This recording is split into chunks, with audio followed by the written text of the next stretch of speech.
Блогер Сыдыман аймактар аралык кастыкты козуту деп милиция тарабынан кармалды.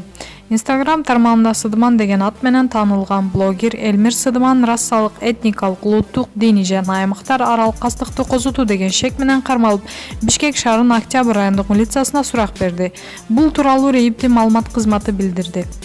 Октябрь РИИБдин экстремизм жана мыйзамсыз миграцияга каршы күрөшүү кызматынын өкүлдөрү издөө иш-аракеттеринин негизинде 1997 жылы туулган Сыдыман аттуу жаранды кармашты. Учурда ал убактылуу кармоо жайына киргизилди деп айтылат маалымат. Учурда сотко чейинки тергөө амалдары жүрүп жатат. Маалымат булагы Барометр Чекит КЖ.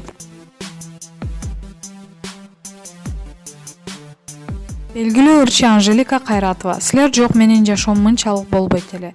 Таанымал ырчы Анжелика Кайратова өзүнүн сындаган адамдарга карата пост бөлүштү.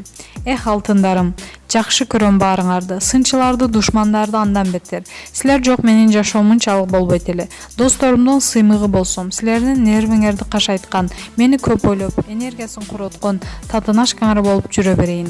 Сонун нерсени көрүп туруп фу дегенде ойлоп кетем, жагымсыз жыт жакта турса керек деп. Фу деп күзгүнү карасаңар бетиңер бүрүшкөн алмага окшоп калат. Сонунго десеңер күзгүдөн жылмайган күн сымал жадыраган позитивчикти көрөсүңөр. Жайдары жашагыла, ансыз да жашоо кыска деп пикир бөлүштүрчү. Эскерте кетсек, Анжелика Кайратова ырчы гана эмес, алып баруучу, актриса жана продюсер катарында иш алып барып келет. Маалымат булагы Заман Чекит КЖ.